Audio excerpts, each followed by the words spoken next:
Bonjour à tous, à toutes. Bienvenue à cette session de formation sur découvrir ses talents et son potentiel. L'agenda de formation, le voilà. Nous allons commencer par les définitions du talent et du potentiel. Ensuite, nous allons voir différents modèles et approches de talent. Ensuite, nous allons voir un peu les types d'intelligence. Par la suite, nous allons voir la corrélation entre le talent et le potentiel avec les concepts de la forme et de l'UVP. Nous allons voir ensuite la matrice de Gallup, Clifton Strengths, et la matrice des compétences de Lominger.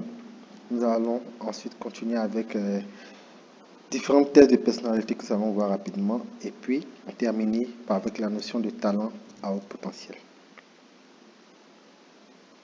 Qu'est-ce qu'un talent? Un talent, c'est une façon naturelle de penser, de ressentir, de se comporter. Mais cela ne représente rien sans le travail. Ça veut dire sans le travail. Il faut ensuite investir du temps pour pratiquer, développer ce talent-là à travers les compétences et le savoir. Et comme ça va nous permettre de développer ce qu'on appelle des points forts d'excellence. Mais à la base, un talent, c'est quelque chose qui nous décrit, qui influence nos choix, qui dirige nos actions, qui explique pourquoi nous sommes meilleurs sur certains sujets que d'autres, qui nous aide à filtrer le monde, ou du moins à interagir avec le monde. Lorsque nous investissons personnellement au renforcement de nos compétences, de notre pratique, nous transformons nos talents en force. Okay. Mais comprenons déjà bien ce que c'est que le talent. En fait, on a tendance à utiliser différents thèmes, mais qui se rejoignent. Voilà. C'est-à-dire, parfois on les confond. C'est-à-dire, un talent, un don, une capacité, une qualité, une force, une compétence, un savoir-faire, ou en anglais on parle même de skills. Ok. Comprenons déjà que ces forces-là sont le produit de notre investissement personnel, ce qu'on appelle force. Donc c'est dans le modèle de Clifton Strengths, donc la matrice de Gallup que nous allons voir tout à l'heure. Donc il a défini ce qu'on appelle une force. Une force s'appuie sur un ou plusieurs talents. Donc voici ce qu'il dit. Il dit que lorsque on prend un talent ou différents talents, on va dire prenons un talent.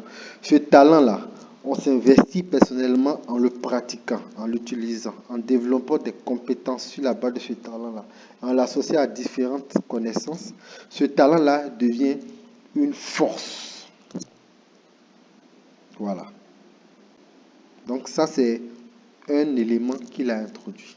Force égale talent fois investissement personnel, qui est à dire la pratique, compétence et la connaissance. Nous allons maintenant définir le potentiel. Le potentiel, c'est un élément, c'est une puissance, un pouvoir, une autorité plus ou moins latente qui exprime une possibilité, une potentialité, une éventualité ou une perspective. Encore, on peut dire que le potentiel, c'est une révélation, une réalité, une prédiction, une prophétie de la meilleure version de notre vie, de notre existence. Le potentiel est un pont, une passerelle entre les dons, les talents de notre avenir et notre futur. Le potentiel est l'essence, la substance réelle de ta vision, de ta mission de vie, de ta destinée, de ton cheminement sur Terre. Autrement dit, à partir de ton talent, il y a un process, donc un pont qui fait que on aboutit à ton potentiel. Ou du moins, ton potentiel s'appuie sur ton talent ou bien sur les différents talents que tu as. Donc, il y a un lien, il y a une corrélation. Voilà. Et cela est lié à notre vie, à notre vision, à notre cheminement sur la Terre, à notre destinée. On le verra au fur et à mesure.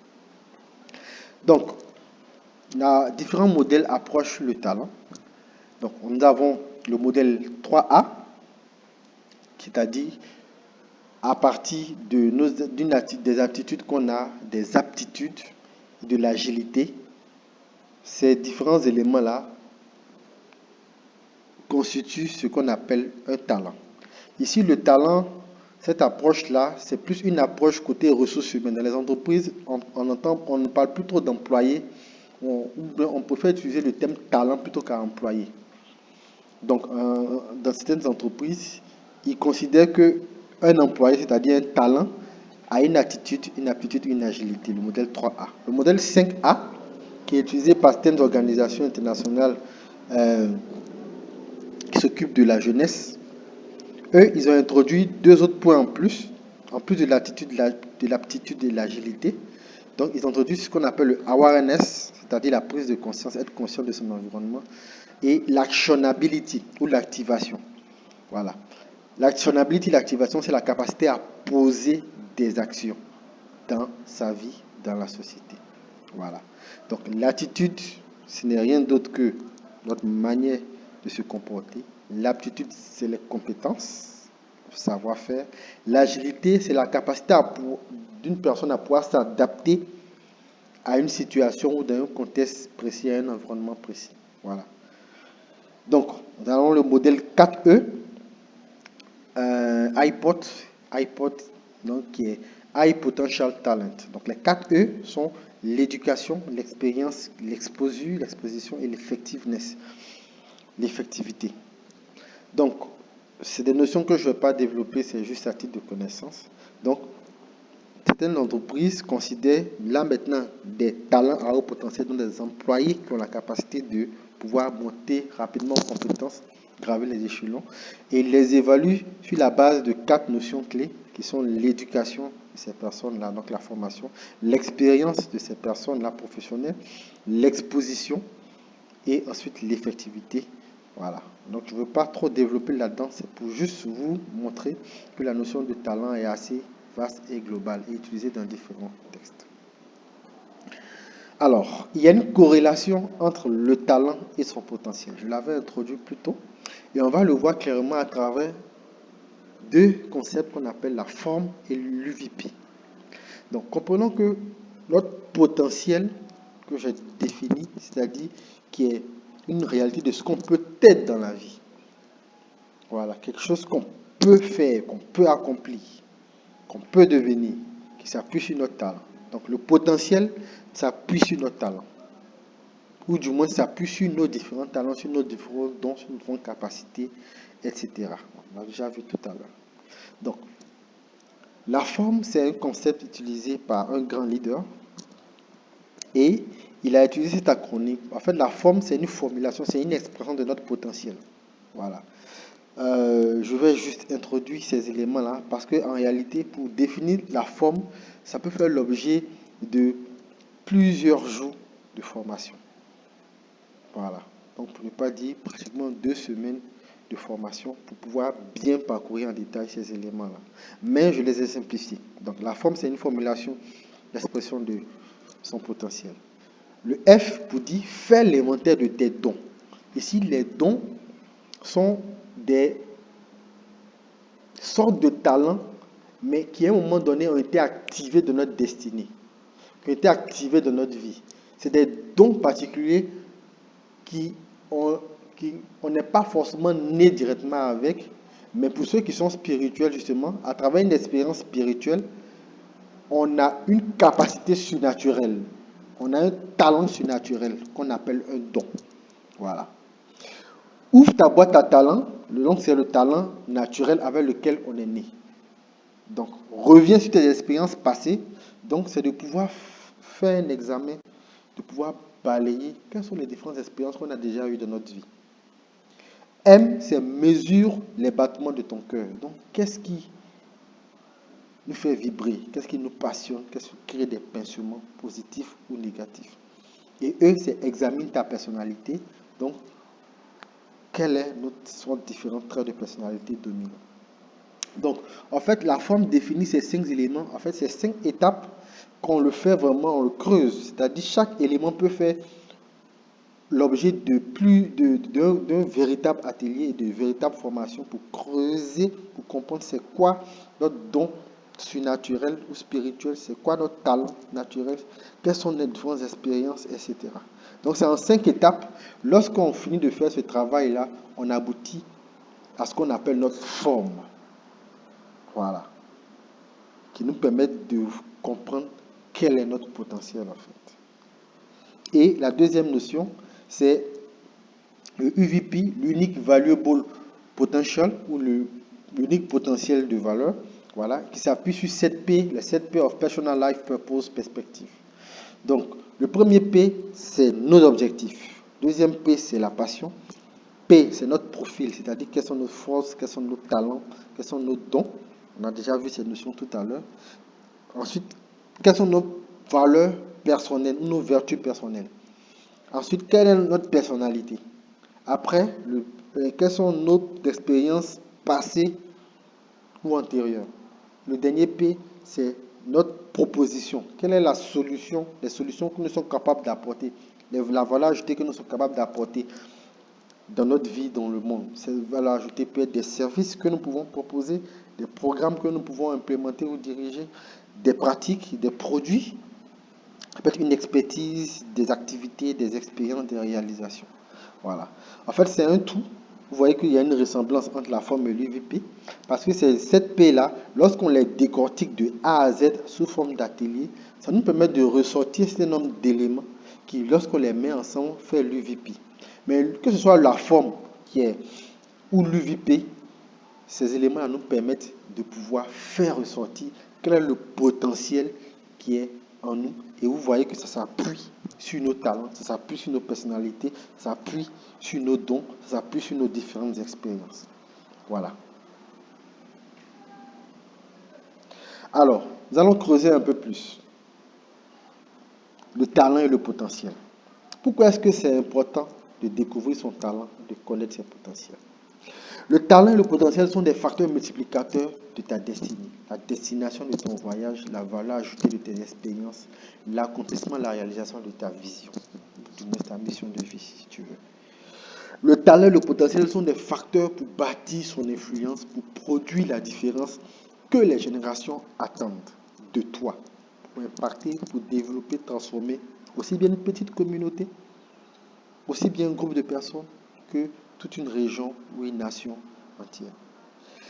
Ta vie te conduira essentiellement à utiliser et à fructifier tes talents, tes dons, à développer, relâcher ton potentiel, à multiplier des expériences, faire de nouvelles choses, plusieurs choses, en mettant ton talent au service des autres, au service de ton prochain, au service de ta génération.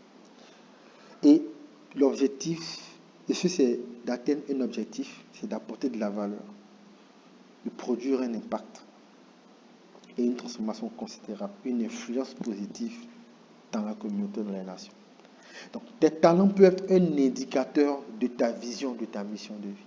C'est pour ça que c'est important de connaître tes talents, ton potentiel.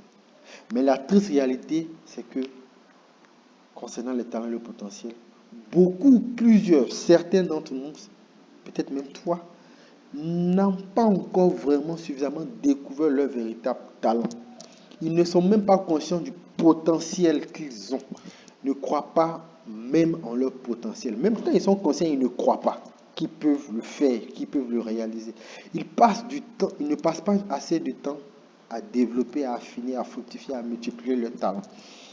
Et ils ne se forment pas, ils ne s'entraînent pas, ils ne se font pas accompagner, ils ne se font pas coacher, mentorer, conseiller ou guider pour développer leur potentiel. Et là, je vais emprunter les mots. Donc, tout ce qui va écrire sur ces 2 slides ne sont pas de moi. C'est de Franck Fadé. Voilà. À qui je fais un coucou, un ami à moi. Il a écrit un article que j'ai bien apprécié sur LinkedIn. Il a dit: notre vie est trop courte pour ne pas développer nos talents. Effectivement, notre vie est trop courte pour ne pas profiter de notre famille et de nos proches. Il nous revient de rechercher constamment l'équilibre entre notre vie professionnelle et notre vie familiale, voire sociale. Il n'est pas toujours aisé de trouver cet équilibre vu nos responsabilités, nos engagements professionnels et extra-professionnels. Cependant, Cela est un facteur déterminant pour vivre pleinement le temps que nous avons. Bien que nous passions en moyenne ou plus même 40 heures par semaine de travail, n'oublions pas que la famille devrait rester notre priorité, car on ne change pas de famille comme on change d'entreprise. La famille devrait être notre refuge, notre havre de paix pour nous ressourcer afin d'être plus performants dans notre vie professionnelle. Donc, il dit qu'il a la tendance à voir notre famille comme un havre de paix, au sein duquel puissions chaque fois de l'énergie pour se projeter dans le futur, rêver, avoir les forces nécessaires pour aller de l'avant. Notre vie est trop courte pour ne pas la vivre à fond, pour ne pas réaliser nos passions, pour ne pas exploiter tous ces talents qui sommeillent en nous, pour ne pas chercher à bien faire ce que nous avons à faire maintenant. Pas demain, pas plus tard, mais maintenant, il faut le faire maintenant. Je pense qu'il faut laisser des traces, une empreinte indélébile qui marque à jamais positivement ceux que nous côtoyons, les personnes qui nous ont connus. Je pense qu'il faudrait, autant que faire se peut, apporter notre petite pierre à la construction de notre monde. Notre vie est courte, est trop courte pour ne pas développer notre talent. Notre vie est trop courte. Le temps est un trésor qui file, qui fuit, qui coule entre nos mains, tel l'eau sur les rochers. Le temps passe, passe et ne repassera plus jamais, dirait quelqu'un. Hier est passé, aujourd'hui est en train de passer. Nos lendemains deviennent vite, bien vite d'autres hier. La durée d'une vie est bien courte. Cependant, que de choses à réaliser dans ce court laps de temps. Lorsqu'on en est conscient, lorsqu'on s'y met. Notre vie est trop courte pour ne pas développer nos talents. Rappelons-nous qu'un talent est une façon naturelle de penser, de ressentir ou de se comporter. Le talent n'est rien sans travail, il faut investir du temps pour le pratiquer, développer nos compétences et savoir que nos talents deviennent un point fort d'excellence. Le talent est comme une pierre précieuse à l'état brut qui est au fond de nous. Nous faisons ressortir toute la valeur de cette pierre précieuse en la travaillant. Ainsi, en associant le travail à notre talent, nous aurons la capacité de fournir systématiquement un résultat proche de la perfection. Voilà. Et, justement, donc ça c'est les mots de Franck Fadé, qui est passionné de l'éducation et de la technologie, des tech, et qui tient aussi, qui a monté une plateforme Iguatala. Donc je reviens sur cette formule-là qui n'est pas de lui, mais qui est plutôt de Clifton Strength, mais il en a fait l'illustration.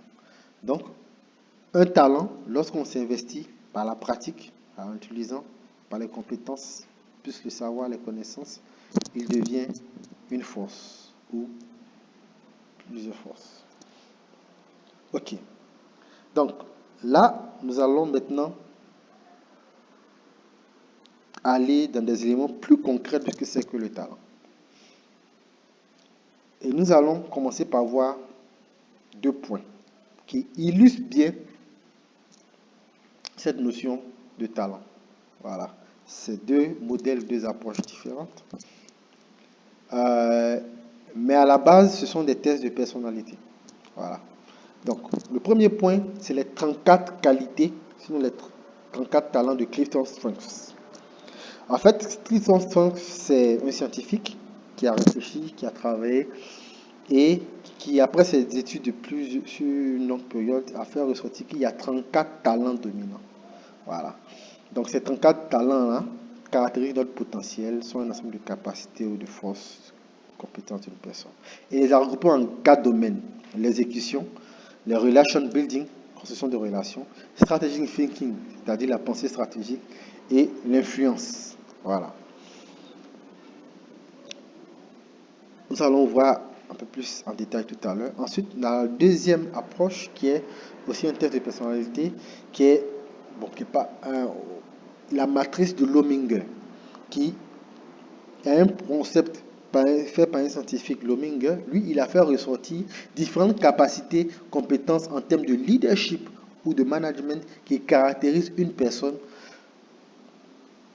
ou qu'il faut développer si on a un niveau professionnel, c'est-à-dire au premier niveau, on est opérationnel, technique, nous sommes des agents, nous sommes employés, ou bien on a un niveau de responsabilité, de management, ou bien on a un niveau de leadership décisionnel, où on est un exécutif ou un dirigeant. Donc, il a étudié, il a fait ressortir 64 capacités et qu'il a regroupé en 6 domaines: le strategic skills, operating skills, le courage skills, energy and drive skills, organizational positioning skills et le personal and interpersonal skills. On le voit tout à l'heure. Alors, commençons déjà par la matrice de Gallup de Clifton-Strachan avec les 34 talents. Donc, c'est une approche de Clifton qui est basée sur nos points forts. Donc, de nombreuses années de recherche ont permis à Dr. Clifton de mettre en évidence le fait que les personnes les plus efficaces sont celles qui comprennent leurs points forts et leur comportement. Ces personnes sont les plus aptes à développer leurs stratégies visant à répondre et à dépasser les exigences de leur vie professionnelle, quotidienne et familiale. Clifton débute ses recherches à la bibliothèque de l'université de Nebraska Lincoln. Cependant, il fut choqué que tous les livres de psychologie qu'il trouvait ne traitaient que des aspects négatifs de la personne humaine. Il n'arrivait donc pas à trouver un seul écrit mettant en avant les aspects positifs des personnes. Il décide alors de s'investir dans la recherche avec des différents outils pour permettre de maximiser le potentiel de l'homme. Pas seulement savoir qui nous sommes, connaissant de soi, mais aussi de qui nous pouvons devenir, notre potentiel. Okay. Clifton et d'autres chercheurs se posaient la question de savoir que se passerait-il si on étudiait le côté positif des personnes plutôt que le côté négatif. Pour répondre à cette question, ils réalisent plus de 2 millions d'interviews qui débouchent, bon, c'est en équipe, mais plusieurs personnes, plus de 2 millions d'interviews qui, là on va dire des enquêtes qui débouchent enfin sur 34 thématiques communes qui se rejoignent et qui sont propres au comportement et au talent de toute personne. Donc, ces études ont permis de montrer que chacun de nous possède un talent inné en lui. Notre talent dominant nous conduit à des grandes réalisations, de grands succès et nous aide à atteindre l'excellence. Être conscient de ces talents permet de bâtir notre confiance et nous donne une base pour accomplir de grandes réalisations. Alors, donc, comment on appelle ça? Il a regroupé ces 32 qualités en 4 domaines. Donc, l'exécution, c'est les personnes à dominante exécution qui font en sorte que les choses se produisent. L'influence, c'est les personnes qui, à dominante influence, prennent les choses en main, prennent la parole et veillent à ce que les autres soient entendus. Développement des relations, les personnes là développent des relations fortes qui maintiennent une équipe unie et la rendent plus efficace que la somme de ses parties. Et les points liés à la réflexion stratégique, c'est ces personnes-là absorbent et analysent des informations qui peuvent aider à prendre de meilleures décisions. Donc, dans chacun de ces domaines, on a un ensemble de dons, de talents, je veux dire, qui sont montrés, illustrés ici à droite. Et on a une liste. Je ne vais pas la parcourir parce que cet aspect-là fait l'objet de toute une séance. Moi, je l'ai eu à parcourir dans une séance de pratiquement 3 heures. Voilà, et qui a été précédée d'un test avant. Donc, on ne peut pas la donner. Mais c'est juste pour donner une idée. Vous avez une liste de différentes capacités, la liste des différents talents. Et il y en a 34. Voilà, différents talents qui ont été répertoriés par l'étude de Gallup, Clifton-Strachan, la matrice de Gallup. Voilà. Ensuite, Lominger, à travers ses 67 compétences, il a fait ressortir un certain nombre de compétences. Il y en a 67. Voilà. Donc, je ne vais pas aller en détail, mais voici les 60 compétences qui sont ressorties de son étude, ces 60 capacités qui caractérisent une personne, peu importe l'échelon dans laquelle elle se trouve. Voici encore la deuxième partie. Voilà.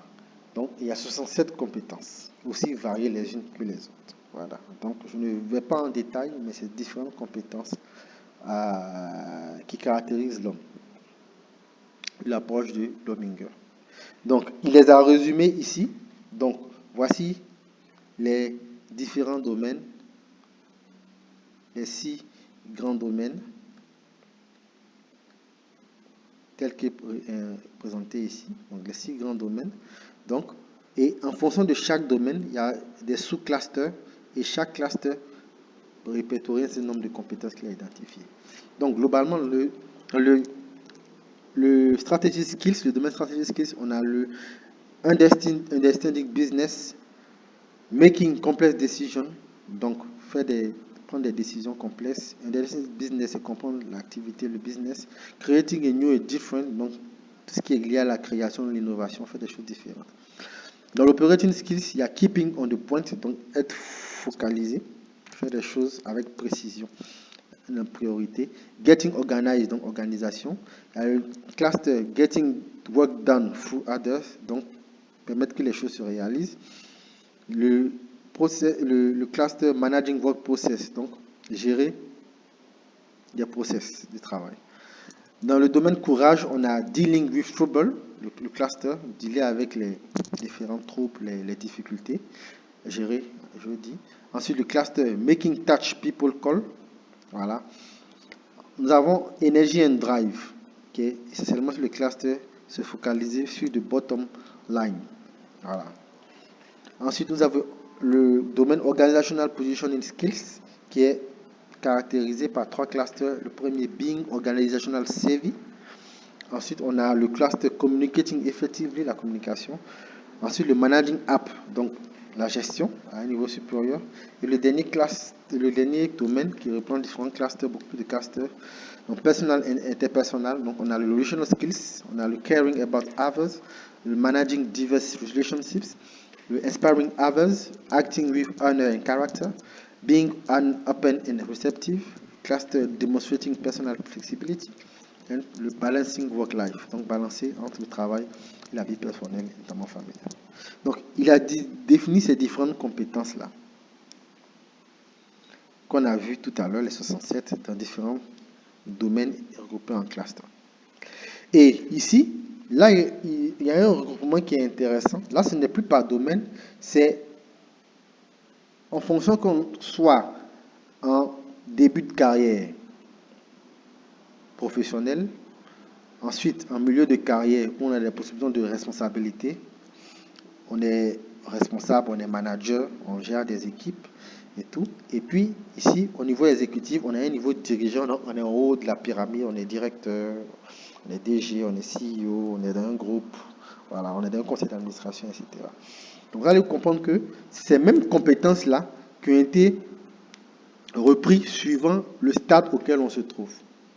Et c'est caractérisé ici par le vert, ce qui est facile à développer, ensuite ce qui est moyen à développer et ce qui est plus difficile à développer en rouge. Voilà. Moyen, c'est le orange. Donc vous allez voir que plus on est en début de carrière, plus on est capable, parmi les compétences de développement, de développer. L'étude montre que voici les habitudes qu'on doit avoir et qu'on développe à ce stade de notre vie.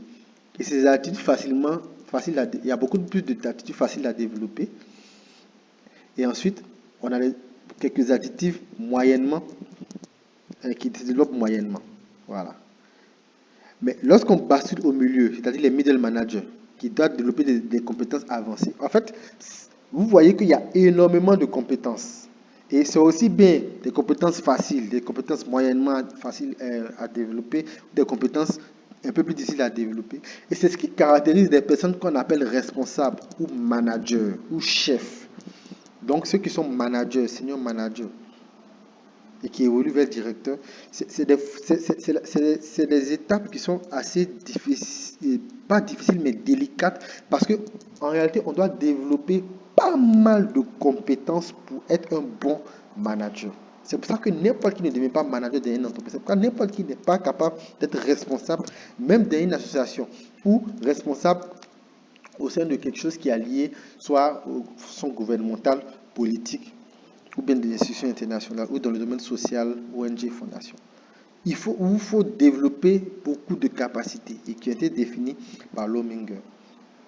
Je ne vais pas rentrer dans les détails. Maintenant, quand vous évoluez à un niveau élevé, ceux qui sont à un niveau de décision des dirigeants, donc un CEO, un directeur, quelqu'un qui est dans un groupe, quelqu'un qui est fondateur d'une organisation, d'une association et tout, quelqu'un qui est, je sais pas, dans un conseil d'administration, qui est dans l'administration publique, un ministre ou un président, ce genre de personnes qu'on appelle en général des leaders, donc des dirigeants, des décideurs, vous allez voir qu'ils ont beaucoup moins de compétences.